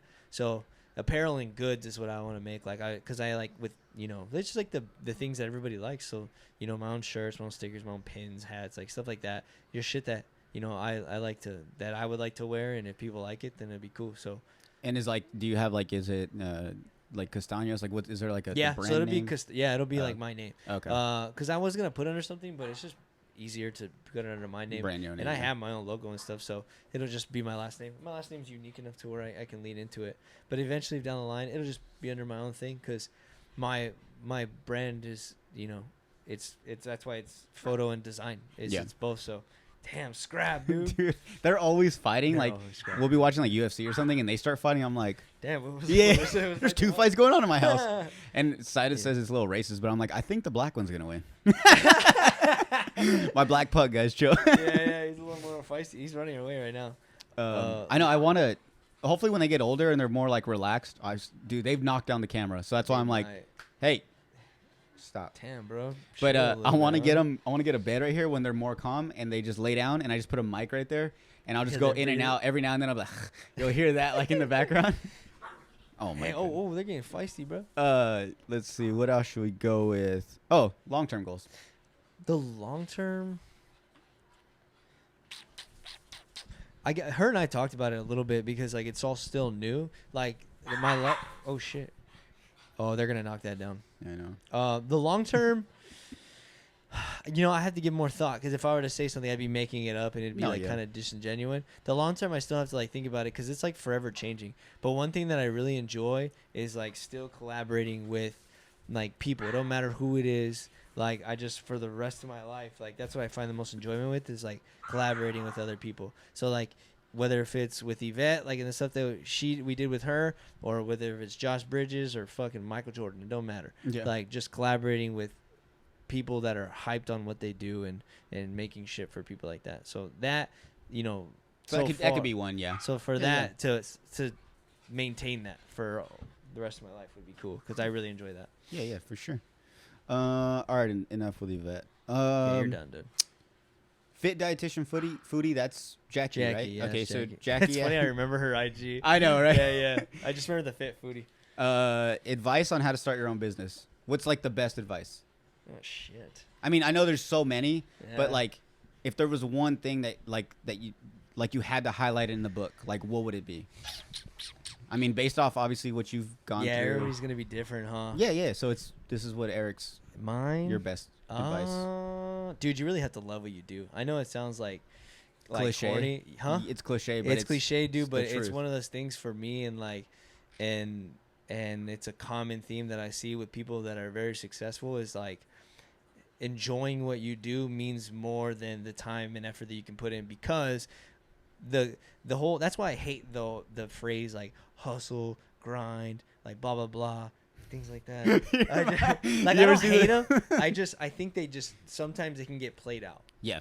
And that's because like those things should just be a given. Yeah. Like that's a given. That's a duh. Yeah, duh. A duh. You gotta really work hard. No shit. Yeah, no shit, asshole. This has just come easy. So like I've talked to like Steven and I talk about it on the regular as well. It's like we talked about it where like, and the reason why I say that over everything else is because like on the days where you really have to fucking dig and you don't want to dig anymore, that passion will push you further. Yeah. Because and that was going to take you much farther than anything else. Like because there's been nights where I've been like sitting there and I'm like, fuck, this sucks. Like no money in the bank, and like I'm still like figuring it. Like I've only been doing this like 7 years, like almost 8, but there's been already like in my career there was times where I had no money. I had like, yes, my parents have always been there to help me, but they let me sink or swim by myself, and that was when I had when I was struggling for food. I had no money. I had to work a couple jobs and then build my career, gain some, like build this thing on my own. And on those nights where I was just like, oh, fuck, did I make a mistake? I'm like, nah, because I wouldn't want to do anything else in the world than try to do this for my life, which is take pictures and design. So that takes you way farther. And I actually resonate with comedians a lot, because when comedians talk about like, dude, I love it. I love them too. Their work ethic, it's just like they articulate a creative's, work ethic the best. Yeah. Like those days where you really don't want to like push and you're like, oh, but then you remember, you're like, oh fuck, well, I'd much rather be editing these pictures at 2 a.m. than fucking like, I don't like the cubicle metaphor. Yeah. But been doing something that I don't enjoy. Exactly.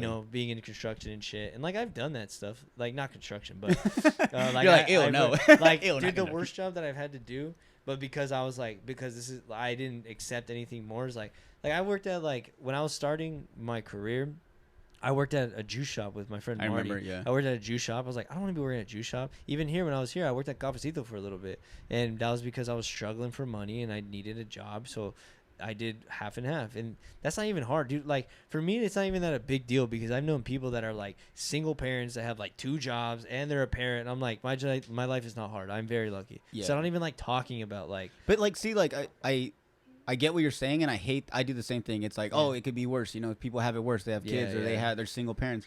But it's like, you can do that all you want, but like, you also got to realize, like, you create your own, or you have your own obstacles. Yeah. Not everyone's the same. So like don't put yourself down by, like, don't make it be like, oh, I shouldn't be bitching. Like, there's worse out there. Like, no, dude, like, that's your worst for you. So, like, if you need to take a break because, you're overworked from taking too many pictures, someone else that may be like, ooh, like, he's overworked for taking too many pictures. But it's like, dude, like, fuck you. Like, for me, like, I need a break. And, like, to tell yourself that, to, like, just forget about everyone else and to just let yourself know, like, no, for me, this is too much. Everyone else, they may be like, oh, I could easily do that. But it's like, no, this is my limit. Yeah. Like, as long as you know that, like, and you're not just comparing yourself, then you're good. Like, go at your pace. Yeah, and I appreciate people that have like in my life to have autonomy and do their own thing, because it takes a lot of I don't want to say balls, but it takes a lot of like self-discipline to be like for me, I have to check myself and understand that, like, my life is a lot different than a lot of my friends.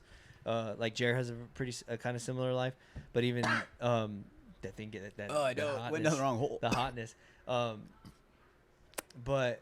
Like, I have to know, only I know when I have to pump the brakes, and I'm finding that out on my own. It's like when I have, like today, well, a friend of mine reminded me yesterday that I need to take a break, and I'm like, oh, you're right. Like, I need to do nothing. Like, literally try to do my best to have my body do nothing so I can recover, like, mentally and physically.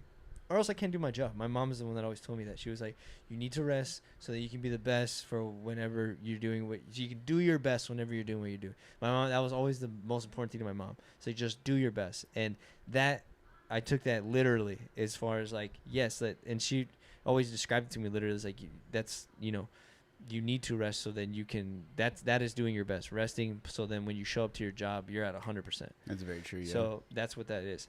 But to answer her question, long story, it's passion. Dude, to be hyped on what you do. And that's such a good one because, like you said, it's one of those ones like, well, no shit. But secondly, the way you put it, it's so true. Like once you explain all that, everyone gets it. Like, yeah, of course, dude. Like that's the best thing. Because like I feel like there's people that start businesses just because like, oh, I want to be on the grind. I want to make my own money. It's like, okay, but like, is that really like the business you want? Like, no, but it makes me money. It's like, yeah, but like, yeah, it's not gonna last. Yeah, exactly. So there's a difference between wanting to make money and being your own boss, and then there's enjoying what you do and making money as your own boss. Yeah. 100%. So yeah. So yes, that's a good one. It, like you said, I love that though. How you said, well, no shit, but there's more to it. Yeah. And once you break it down, it's like that's very true. Yeah. The hustle and grind thing, like that's why I'll never never say never, but Justin Bieber.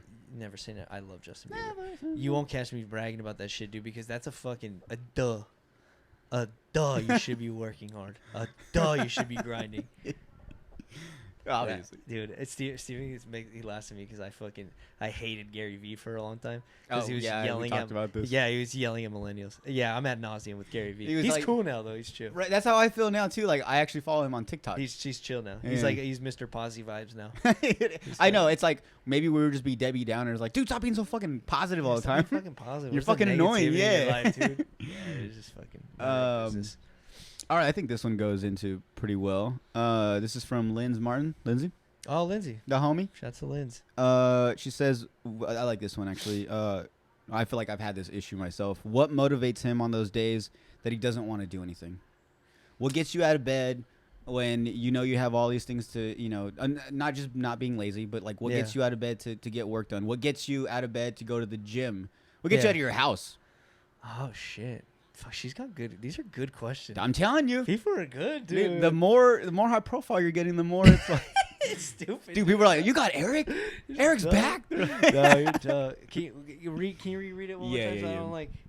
Okay, so that's a good one. What motivates him on those days that he doesn't want to do anything? That I don't want to do anything. Well, it kind of ties in with the last one. Like, and I'm being fully honest. The days where I don't want to do shit, I'm telling, like, that passion is a lot, dude, because that's exactly what pulls me out of the shit when I think about it, I'm like, fuck, I'm tired. I don't want to do it. Like, I don't know if I want to do this. I have to, like, reevaluate, like, okay, am I actually doing the things that I want to be doing, or am I just doing these things to survive? So I have to, like, think about that stuff.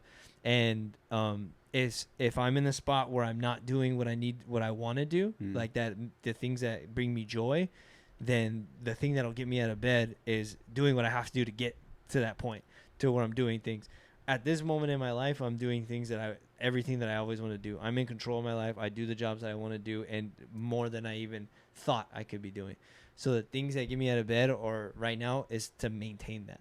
So my health, like, I know there's things that I know I need to be doing in order to show up and do my best.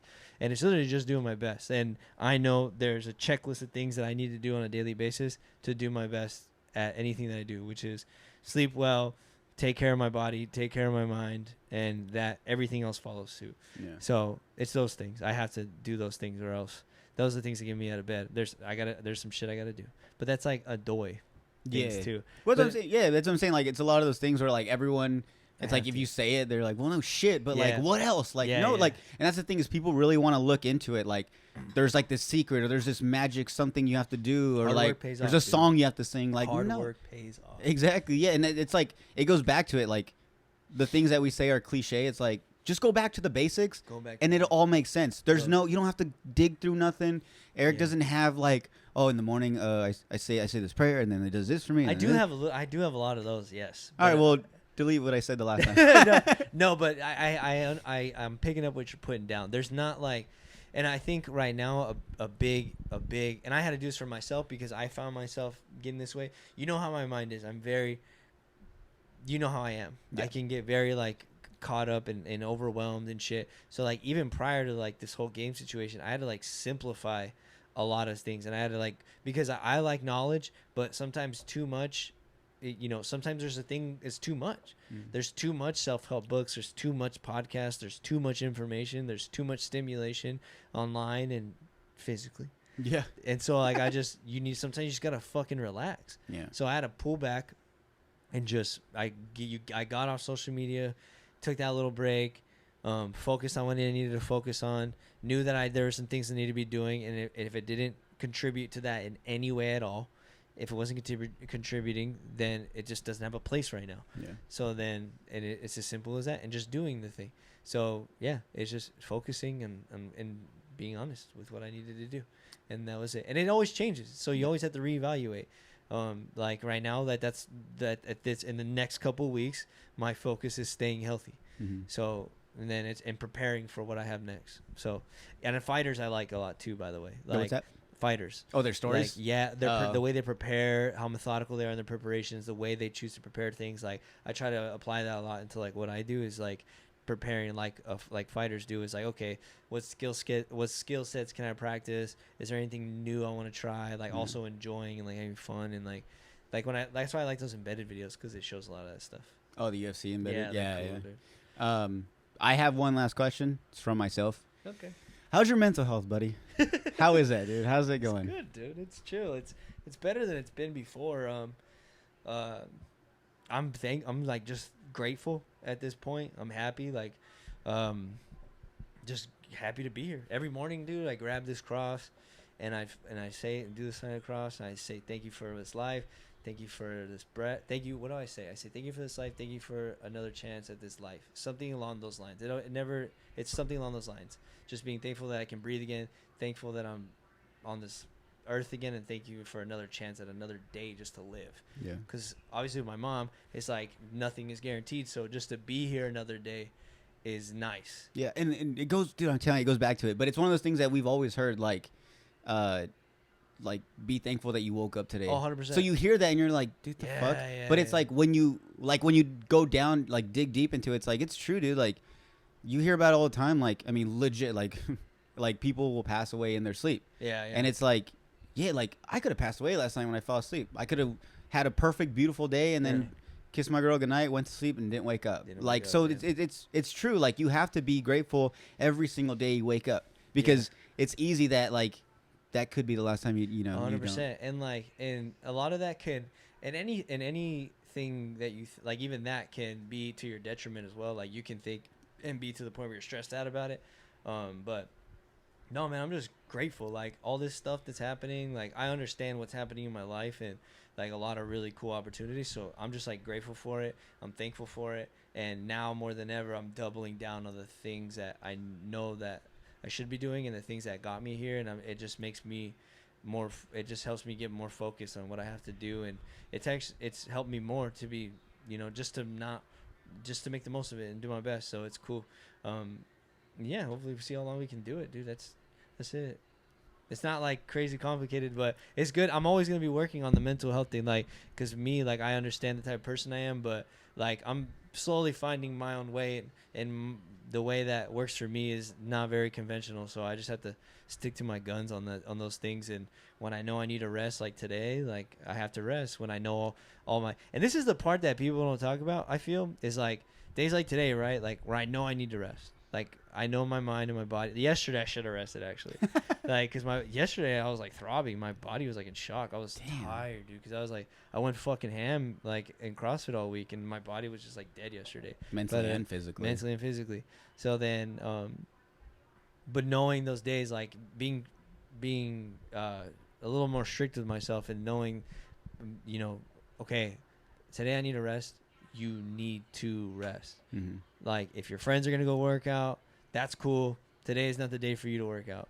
If you want to go like probably after this, I'll probably go there and like stretch a little bit. At the most, maybe ride the bike. But I wore shorts on purpose. Yeah. So I didn't go in there and work out. That's dope. Because if I wore workout shorts, you'd be like, fuck it. I'm already here. But that fuck it attitude is what it ends up trickling to the other, and next thing you know, you're exhausted. Yeah. Or sick. So I had to be like very strict with that and the things that I eat and stuff. So, but yeah, I work very hard on my mental health like every day. Hell yeah. Because that's like my biggest detriment. Yeah, I mean, just recently, probably within the past few months. Like I just had like issues here and there, and like I've always been a person not to either let anyone know.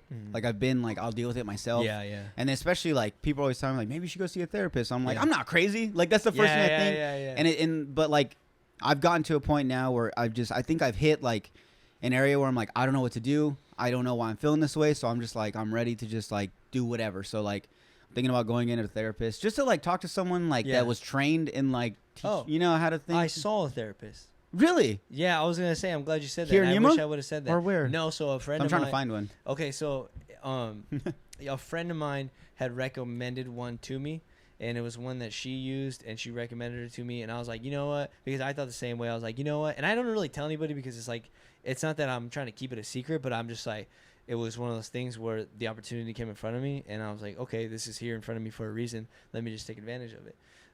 So then I was like, what's the worst they can do? She was really fucking cool, and she actually she bought the first session for me, and I did it. Okay. And for me, even that first one was like mind blowing. Like she pulled things out of me that she was very good. She pulled some stuff out of me that I could have never even thought. Like the obvious things, like, you know, but they help you understand the intricacies of like your emotions and why you're doing certain things, and they help you practice like on how to deal with those things. Because a lot of the times, like when we have like mental issues, we have problems with like addressing certain things, like whether if it's like trauma, like I'll be full, you know what, it's not a big deal, like I'll be transparent on mine, so because it might help somebody, and it's easier for me to talk about now. With my mom, I had a big problem with I couldn't accept me being in the state of happiness without her being here anymore. So it was very hard for me to like even entertain the thought of being happy. I didn't want to be like, oh, I don't want to be happy anymore because my mom's not here anymore, and if I'm happy and my mom's not here, then that means I'm a piece of shit.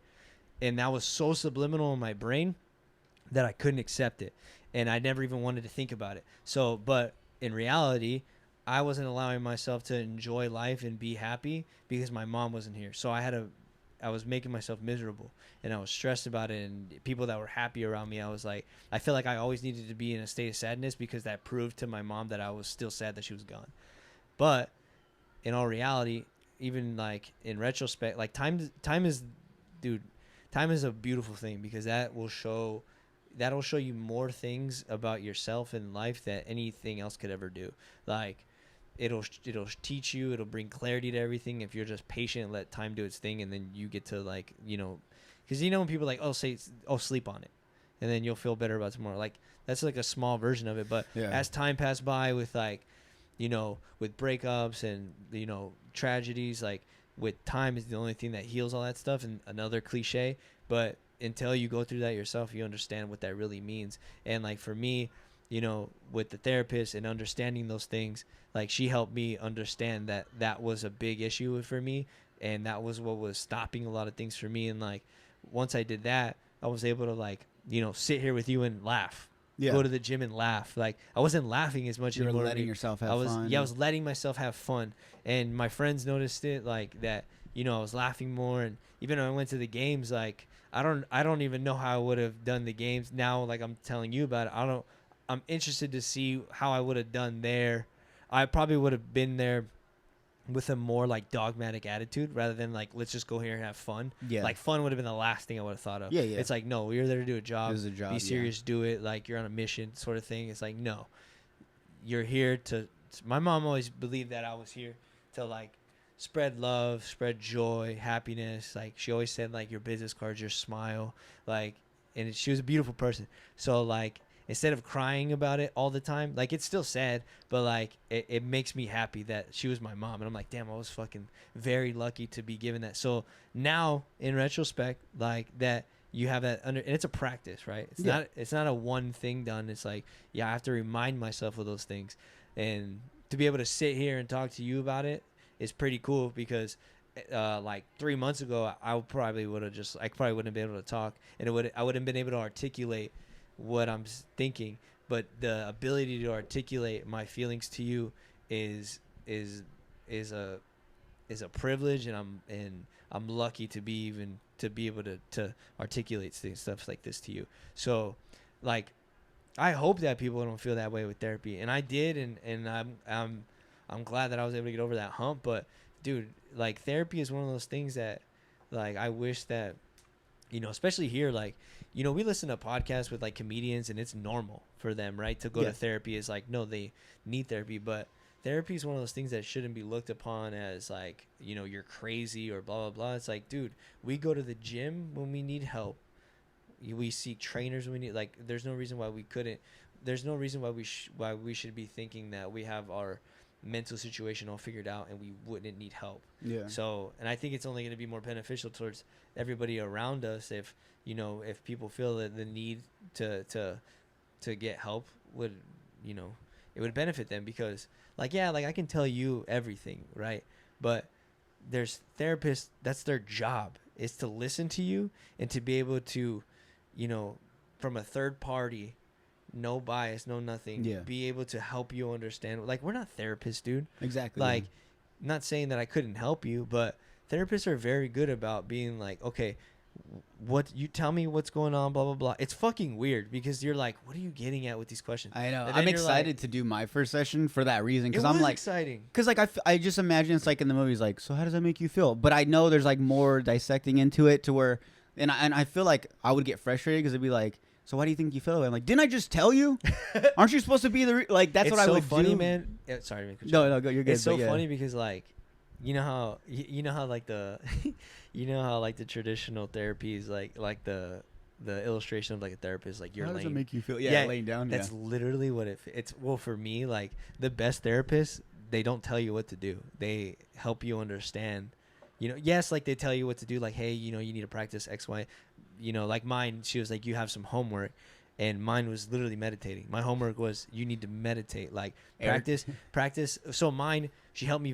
Mine was a visual meditation, and she helped me like whenever I had pain, you know. And I feel bad. I don't know if I'm like outing her, but I'm not gonna say her name. But she helped me. Yeah. But I feel like I'm giving all of her sauce away. But if it helps somebody, yeah, you're helping people. Yeah. So she helped me visualize my pain as like a color. She was like, identify that color. Like, close your eyes, breathe. Do you feel pain? I'm be like, yes. Identify that. What color is that? And she'd be like, okay. And I gave it a color. Like, I didn't think too much about it. Color. She's like, when you breathe in, identify that color. When you breathe out, give it a different color and let it go. So it's like this practice of like letting things go, right? And I'm like, okay, and I understood it from like a logical point of view. Like after, it's like, oh, she helped me, she gave me a physical thing to do to let it go. And sometimes you need to get rudimentary like that so you can get past your own ego about what you're doing. Because even in the middle of it, I'm like, wow, this is kind of silly. And I was like, get past that. Just listen to her, trust her. And I just did it, and then like, holy fuck, I was just like bawling to where my shirt was wet, and I'm like, what the fuck is going on? I was like, I didn't understand. Like, I was like, I didn't even know I had this in me anymore. I thought I was like done with this. Like, not done, but you know, I thought I was like, let those emotions all out. I thought they had like run its course for whatever that means, right? And but she helped me understand on a different level, because like, dude, you don't know what the fuck your subconscious is doing, and they just help tap into that. So the therapy for me was a beautiful thing. I hope that like, now that like I've done it, like I don't want to be that guy who's like, you should get therapy. No, but, like, I'm not gonna suggest it on people, but if like how you just told me about it, I would say 100%. Like, if you're already thinking about it, you should, because there's no reason why you should feel like you have it all like figured out. You know, even in retrospect, I'm like, damn, I wish like I would have done it like younger, as like a kid or something. Like, you know, that's neither here nor there because it's like time passed. But yeah, of course. But if in the future, if I ever see somebody that's like struggling with like mental health, like, and if they have a curiosity, I highly suggest it, because it's one of those things that like, dude, because there's so much information out there, the more you can simplify your actions, whether that's therapy or like using a book as like a guide, you know, just pick one. Like, if you can't go see a therapist and you're still kind of weird about seeing a therapist, pick one book and follow that like a religion, like, and practice that, but be realistic with your practice. Like, really put the time and effort to it, and keep yourself accountable. Even write about it. You know, writing's huge. Just keeping tabs on it, because you're holding yourself accountable, and that's kind of what the therapist does too. It's like, you don't want to let that person down either. Yeah. You're like talking to somebody and then, you know, you're paying them for their time and it's like. I totally get you. Right now I'm actually working with Dre. Yeah. The bodybuilder dude. Yeah. And he's got me on this whole like a diet and everything. No, it's just we're like working on stuff, but like right now it's just mainly diet.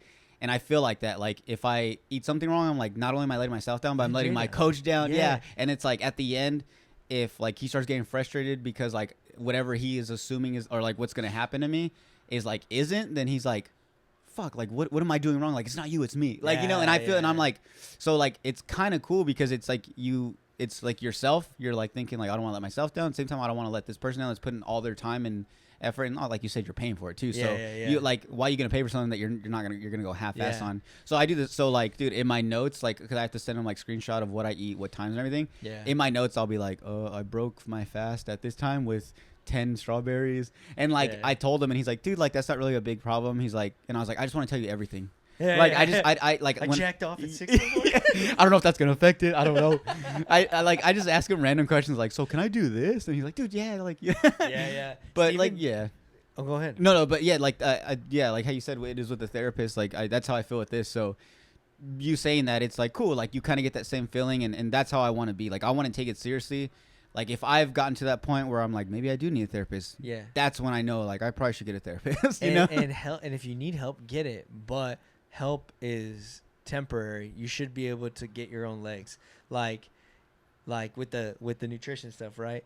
That is help. So it's like a push to where you can end up doing it on your own. Start a foundation. Then you go on your own. Same thing with the therapy. The therapy should be to the point where you get to you shouldn't be on therapy for your whole, maybe if you need it. I don't know. That's kind of naive for me to say. This is my belief.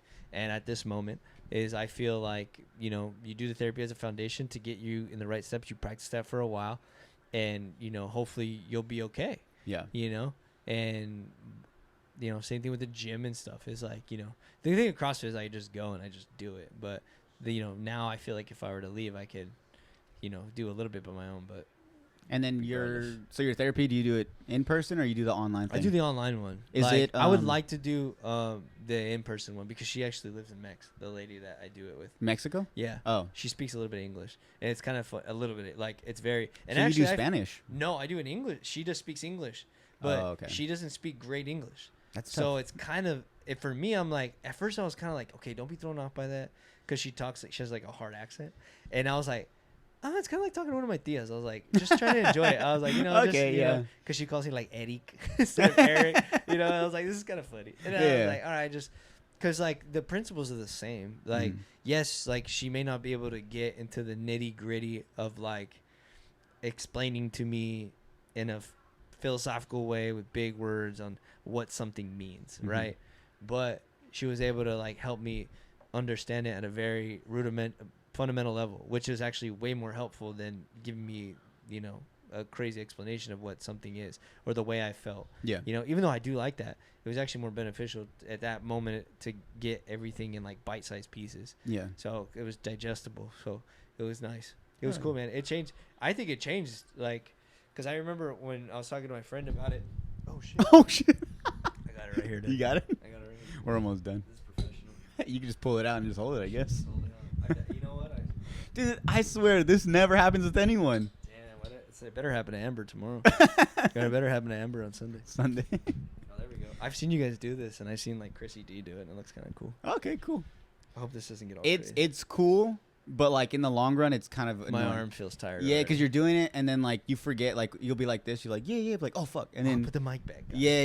So I'm not mad at it right now. It's kind of cool. We're almost done. I'll just chill. This is good for like the last 10 minutes. I like it. Oh yeah, we're good. But I feel like if this is how people have to do stand-up, this is kind of hard. Yeah. When I watch stand-up, I don't know why, I watch like how they hold the mic. I see people hold it like this. I see people hold it from the bottom. Would you make fun of me for holding the mic? You said I hold it like a cock. No, you're holding the Joe Rogan mic like a cock. Like this? Because you were like holding, you're like looking at it, and you're like... Dude, how else are you supposed to hold it like that? Know. Those are weird mics, though, so yeah. They're a little cock-shaped. I feel like if I were to do something with my... Actually, I think when I hold mics, I hold it like this. Mm-hmm. Very loose. Yeah, I don't know how. I hold beer like that too. Like at the top of the neck. Yeah. Yeah. Because Paul Walker. Oh, my bad. Right? I wipe my thing now too because Paul Walker. Paul Walker. Yeah. But no, man. Yeah, I wanted this episode with you to be like, I'm really trying to get into this mental health stuff, just because I've gone through my own little problems recently, and I'm like, maybe this can be like, I want to get a therapist, but maybe this can be like my little therapy session. Talk to how I feel about other people, and maybe they have the same thing similar, or like maybe you've done the same thing I've dealt with, and like this is how you dealt with it. So like, and I feel like at the same time, this is something everyone can watch and then be like, you know what, like, I feel the same exact way. That's all he did. Cool, I'm gonna go do that too. If it's gonna help, yeah. If it's gonna help, yeah. So I feel like, why am I holding in all this knowledge of your knowledge? Like, we need to share that. Same thing like with whatever's going on with me, I need to share it. Not so much be like open to where it's like, I don't sleep at night because I feel like this, but it's like, you got problems. Yeah. Oh, stop. Too much. I'm not like, there yet. I have so many problems with therapists would be like, I can't help you. You might need to go somewhere else. Yeah. Yeah, hopefully it opens some doors because everybody has their own version of it, and nobody's version is more intense than the other one's. Like if you're in the hospital for it, that's a little intense. Yeah. But somebody's issues, and that's a lot. And I pray to God, and I hope to God that I never make my issues seem less or more than somebody else's, because your frustrations are no more or worse than mine. Mm-hmm. They're equal because they're for you, and whether if you feel like you're right here and I feel like I'm a little bit, that still is important to address, because you want to be at your best and you want to be able to enjoy each other's company. And like, God forbid, if I wouldn't have done that, I wouldn't be right here at my best. Because I even go back and I listen to like my tone of voice before my mom passed away, while before my mom was sick, while she was sick, because there was a long time when she was in the hospital, if you remember, right after she passed away, and now. Like, those are 4 different me's. Yeah. Even, like, in the year, like, I hear my tone of voice. Like, I remember prior to my mom, like, I was a very resentful guy. Like, I was, like an angry person. Like, I was very aggressive. Like, I was very competitive. Like, I was, very, like, in a lot of ways, like, possibly even selfish. Like, I didn't, I was doing things for the wrong reasons, the wrong way. Yeah. Like, my intentions were right, but my actions weren't. You're going all about it the wrong way. Yeah, I was going all about it the wrong way. And that's a lot of people. It's like, they mean well, but the way that they haven't connected the action the right way. And now I finally feel like I'm proud. Like, I'm more proud in the way that I carry myself, that like my intentions and my actions are clicking more often. And you're only human. You're going to make mistakes.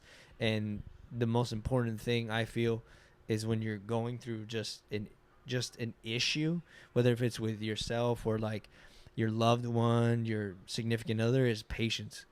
Because that's like a big one, dude. It's like, even just with your friends, like you and I, like we've never really gotten to like arguments or like misunderstandings, but like there's like an inherited thing with people that you like, dude. Just like people that there's something that you have inherently with people that like. With some people where patience is almost just like built in, that like you just have a connection where it's like, oh no, I'll just let them, like, you just give it some time, it'll write out, right? But that doesn't mean you leave like problems, no stones unturned. Like, I have friends that like as soon as something happens, like, nope, talk about it right now, because like we know how we are. Like, usually with somebody similar to me, like we have to address shit right away, because whether if I like it or not, hold grudges, and I don't like that about myself. Yeah. Like if there's an issue, and I'm like, oh, like I get a little frustrated about it, and I'm like, I need to address this now, or else I'm gonna go crazy. Yeah. And I'll hold on, and I won't talk to you until we figure it out. Your biggest thing, you're just like, you know what? I have this. You fucking annoy me. I gotta address it right now. No, it's more like if something happened, like if the energy got thrown off, I won't talk to you. That my problem is that like, if I get in like a disagreement, and I really a disagreement, but if the energy gets thrown off, is the best way to get the way to say that. If the energy gets thrown off in a situation, and we don't have time to like address it right then and there, like I'll keep that energy until I see you again, and then fix it. That's tough. Which I should not do. That's very immature. But like I said, I'm a fucking human. Like I'm trying. Like I don't like do it. It doesn't happen so much anymore. But like now, like I think this is what they call like growing up. It's like you start to. I think this is what called being an adult is like. But it only happens like through experience. So like that's why it's important for me to bring it like full circle. Is like all these experiences. We gotta get you out of here. You gotta get out of puberty. All these experiences that I get to, that I'm fortunate enough to like do, I'm to be grateful on them, to be happy that I'm able to do it, but to also to make sure that I'm doing the things I need to do to be able to do those at my best. Because if I didn't, like, what brought me here today is the fact that I'm healthy, the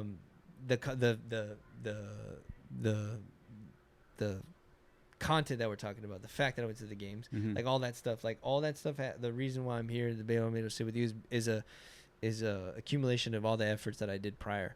So those are I'm thankful for, and so just keep doing that. I just have to keep doing that, and hopefully things will just keep growing. Hell yeah, dude. I mean, I think you just ended it the best way possible. Thanks, with man. like all like the right things to say. I feel like if I say anything else after this, I should probably shut up because I'm probably ruining it. No, not at all. But no, man, you ended it in a great way. I mean, thank you for coming out again. As I say every single time, I love seeing you. It's always a good time. Makes my heart happy when I see you. Yeah.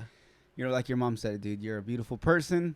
You make the world smile. It's hard not to cry. Yeah, I know, loud, dude. And so yeah, thank you. Yeah, and I'll tell you, your passion for the potty and your, I don't want to say hustle or grind, your enthusiasm for like the podcast that you do, the efforts that you put, is why I talk about you at nauseum. Like when you do stuff with Andy, when you do yours, I'm like, you guys don't understand. Like Jordan is a wild man, but you guys don't understand that Jordan works hard, and like the shit that like, and I love bragging about you, dude. I like tell people all the time, like, you guys don't fucking get, like, not that people are like, oh, Jordan, blah, blah, but I'm like, you guys have to understand that Jordan taught himself how to do podcasts, taught himself how to edit, like, taught himself everything that he knows, prepares. Like, nobody is like doing, not that nobody, there's people obviously, but Jordan earns everything that he is getting. All the success that he's getting, he deserves it because he fucking works hard.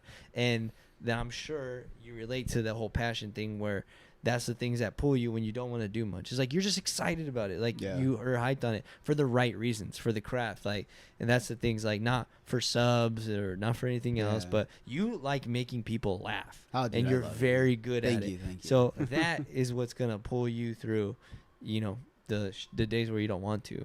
So you yourself are a beautiful person. Thank you, Eric. I love you. I love you, dude. Love Every you so time much. we come here, dude, it's fun. It's always an enlightenment when I talk to Eric. Yeah, it's likewise, dude. But like for real, like you're like, every time I come here, like I end up going on a run of pods and it dies down, and I'm like, shit. But I was like, it reminds me how much I love doing it. Dude, it all stems from you. Everything that's here. I swear, I'm not even like, everything you see here is all from you. Like, the things I've learned, like, you didn't teach me specifically, but the things I saw you do, it's like, I want to learn how to do that. So I taught myself, like, so many things I didn't even know you needed to do because of you. So, like, thank you. Dude, just you're welcome, I guess. I know, right? It's hard when people give you compliments because, like, you don't want to say you're welcome. Yeah. But at the same time, it's like, dude, like, like, I appreciate it. Yeah, right, I appreciate that. Yeah, I really do. Yeah, the compliments are weird, but I appreciate them because people are fucking nice, dude. Like, we're very lucky to be from the family we are. I'm very fortunate to have like the community that I have, because people are like, I have no hater. Like, I'm sure I have haters, but like not once have they even like reached the surface to the amount of positivity that I get. Exactly, because people are fucking nice, dude. I know everyone's too nice. Like, I want someone to say, somebody needs to hate. Someone needs to hate so I can fix something, because I'm like, okay, well, like, because everyone's like, dude, it's funny. We like your guests. We like the content, all this stuff. I'm like, what don't you like? I need some negativity. You don't like the color of the wall? Let me know. You know? Just tell me, dude. I'm going to get comments like, oh, I don't like that Eric wore white shoes. Like, just random shit. I always wear white shoes. Just to make up something to be like, well, this is what we don't like. Yeah. But no, man. You should do a poll that says, tell me something you don't like about my pod. Oh, yeah. Okay, we'll do that. You're ready to get ripped apart, though. You can't. I know. You can't if that happens, you can't take those things personally. You're just gonna see Slob on the pod like get deleted from Instagram. Like, what the fuck happened? Yeah, it's funny. But keep podding, dude. I love it. Thanks, man. Go watch your other pod, Between You and I. Oh yeah, go watch Between Me and You with Andy Conchola. You and I. Go watch. I know you kept saying it wrong, but it's cool, man. I'm not here to fix you. It's Between Me and You. Between Me and You. Because that's how you say it. Yeah. Between me and you, dude. But you get the idea. Between Me and You pod. Go over to Auto Lake Collective to check out all of Eric's work. You got more my personal one. And the personal one. Yes, that one. That's where everything's really going. Okay, yeah. Go to this personal. That's where you'll see everything we've talked about. All his shots from the games. Follow him, because then you'll find out when he goes to Dubai. We'll see all that. And obviously listen to his podcast, You Must Seen. Yeah. Yeah, Nice. we'll be doing. I'll probably do a solo one now. Yeah, do it. Just to answer some questions. That's what I was with this one real quick. With this one too, like I was like, I need to get guests in because that's like the only way people watch. But I'm like, fuck it. Like if like the last 2 weeks I couldn't get a guest, I'm like, I'll just do a rant. And it's like, and I like those ones are obviously way less views, but it's like I'm still getting views, so it's like usually around the same number. So it's like these people like it. Yeah. Same thing like you talked about. It's not about like all the praise and the likes and the comments. It's just like just making that little bit of number smile is like the best for me. Yeah. So dude, you should definitely just do a solo. If you can't get a guest, then just fucking go out, roll it. Do your live thing. Do like a live while you. I don't know, man. There's so many things you could do. Yeah. But bring it back because we miss it. We Thanks, need you, man. We're tired of seeing you on other people's podcasts. I like how you hold me accountable too. You're like, when's the next pod coming? Yeah, I'm just because I need something to listen to. Yeah. But all right, man. Well, that's it. That's it for episode 47. Hopefully, I'm saying this right. Episode 47. Love you, dude. Love you, brother.